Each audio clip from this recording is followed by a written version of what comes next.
E aí, galera da internet, professor Davidson de volta para a gente trabalhar um assunto importantíssimo, né? No vídeo anterior, este vídeo aqui vai aparecer aqui, ó, no card. Dá um clique se você quiser saber, se você quiser estudar um pouco mais. Nós falamos dele, né? O que nós falamos nesse vídeo? Nós falamos de revolta da vacina, nós falamos de revolta da chibata, nós falamos dos movimentos operários, nós falamos da Guerra de Canudos, da Guerra de Contestado e do Cangaço. Né? Os movimentos rurais e urbanos dentro da República Velha. E ainda resta um. E ainda falta o tenentismo, que é um movimento ali, também dentro desse período de república oligárquica, também chamada de República do Café com Leite. Tá? E a gente vai trabalhar este movimento agora, neste vídeo. Então, não se esqueça, inscreva-se agora no canal do professor Davidson, o Lembrador. Inscreveu? Já? Dê um like agora no vídeo. Agora é agora. Dá aí o like. Tem. Beleza. Pode comentar no vídeo, tá? Pode compartilhar o vídeo com a galera. Certo? Então vamos lá estudar o tenentismo. Tópico. O que a gente vai estudar aqui hoje? A definição do que é o tenentismo. Vamos ver os objetivos do movimento tenentista, dos movimentos, tá? As revoltas, a coluna prestes e o enfraquecimento do tenentismo. Beleza? Bora lá. Definição. O tenentismo foi um movimento social de caráter político-militar. O nome já está dizendo. Eram os tenentes que se reuniram e fizeram este movimento. Tá? Ele tinha um caráter militar? Tinha, porque eram tenentes. Tinha um caráter político? Tinha, porque eles eram oposição ou eles lutavam contra as características políticas da República do Café com Leite. Tá? Ocorreu no Brasil nas décadas de 20 e 30, período conhecido como República Oligárquica, também chamada de República do Café com Leite, beleza? Em que o Brasil era dominado por dois estados, basicamente, ou duas oligarquias, Minas e São Paulo. Minas, leite, São Paulo, café. Por isso, República do Café com Leite.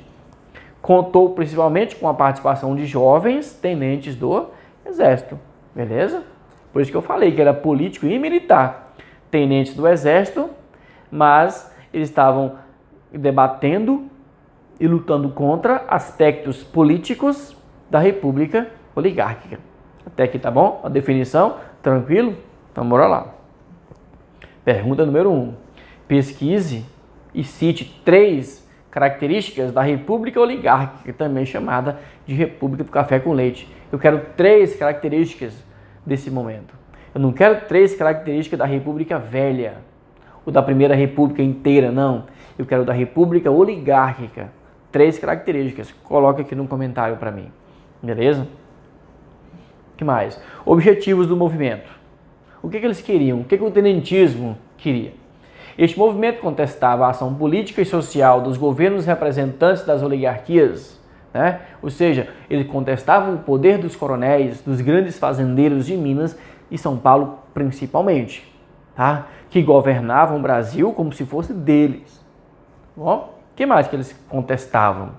Embora tivesse uma posição conservadora e autoritária, defendiam reformas políticas e sociais. Ou seja, queriam mudança política no Brasil, apesar de não querer tanta mudança assim, porque eles também não eram os bonzinhos.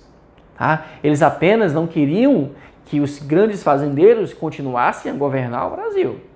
Eles queriam tirar o controle dos fazendeiros e colocar o controle político na mão dos militares, principalmente. Ok? Queriam a moralidade política no país e combatiam a corrupção. Certo? Tem discurso aí parecido hoje, tá bom? Hoje nós temos muitos militares no poder por conta do presidente, que é um capitão do Exército. Tá? Ele militarizou vários órgãos do Brasil com esse discurso de combate à corrupção, tá certo? E moralidade política. Às vezes é só discurso, é só blá blá blá, né? Às vezes não surge de nenhum efeito.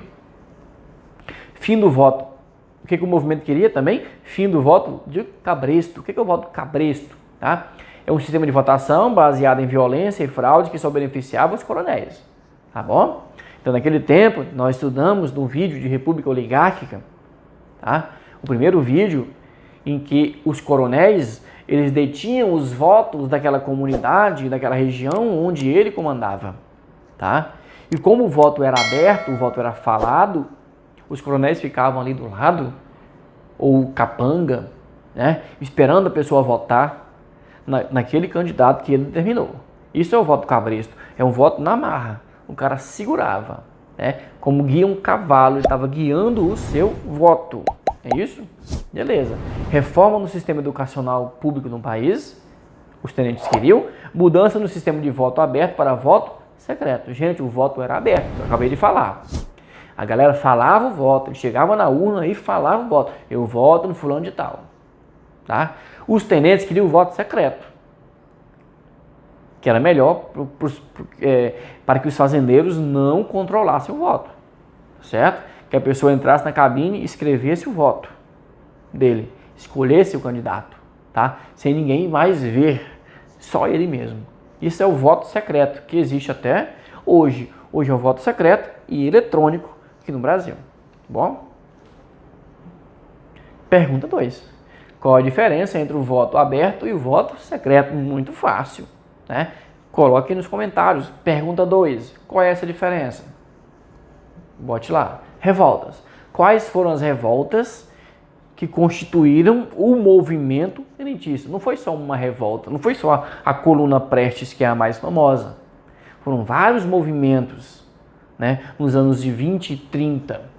Então os tenentistas chegaram a promover revoltas, como por exemplo, a revolta do 18 do Forte de Copacabana, no Rio de Janeiro, tá? Ocorrida em 5 de julho de 1922, e que foi duramente combatido pelo Exército Brasileiro, tá? A galera morreu e foi presa ali nesse combate, ok?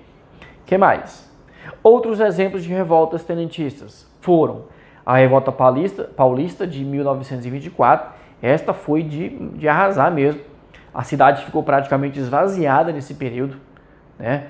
Porque tinham dois grupos brigando, que eram os tenentes, e do outro lado o exército e patrocinado pelas oligarquias rurais, tá certo? Grupos patrocinados. Então o negócio foi feio lá em São Paulo, nessa revolta. E tivemos também a Comuna de Manaus, outro movimento de tenentes contra o poder das oligarquias.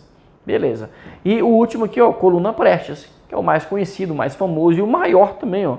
Vai durar de 24 até 1927, liderada por Luiz Carlos Prestes, e enfrentou poucas vezes as forças oficiais. Ou seja, a Coluna Prestes não teve muita batalha igual essas tiveram com o Exército Brasileiro. Por quê? Porque a Coluna Prestes estava mais caminhando pelo Brasil afora do que brigando. Caminhou 25 mil quilômetros a pé. Passou pelo Maranhão, passou pelo Piauí, foi descendo abaixo, foi lá no sul, voltou, tá? 25 mil quilômetros. Não foi pouco, não. Tá bom?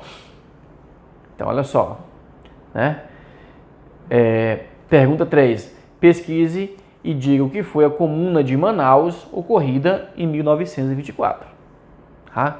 Dê uma olhada lá. Dê uma olhada na internet. Que Comuna de Manaus? O que é isso? Tá bom? O que aconteceu lá? Morreu gente? O que eles conseguiram fazer?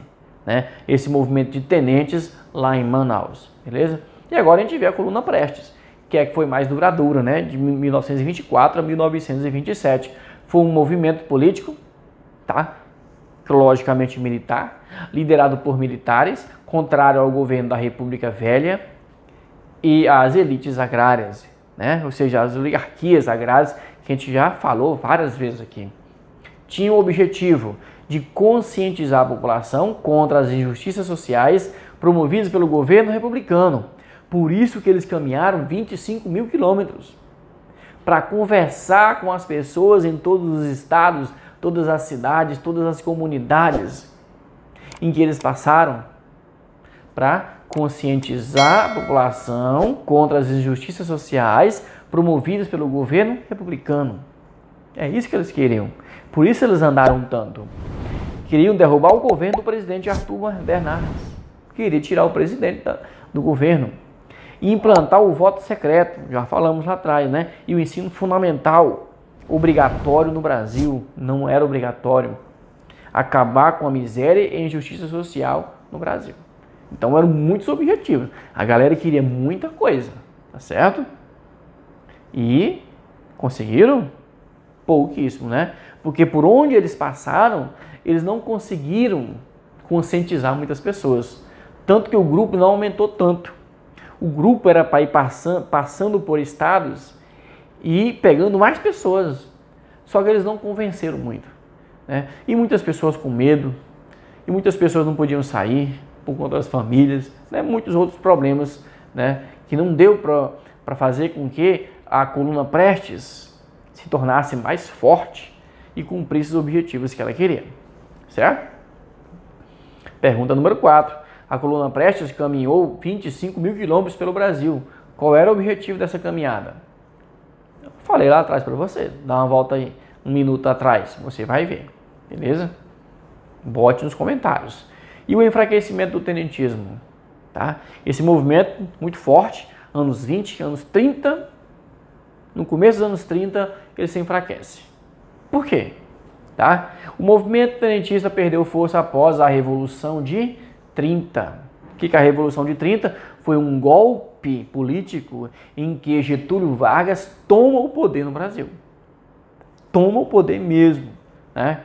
Você vai estudar isso aí, nós vamos estudar isso aí nas próximas aulas, né? Esse golpe de 30, essa Revolução de 30.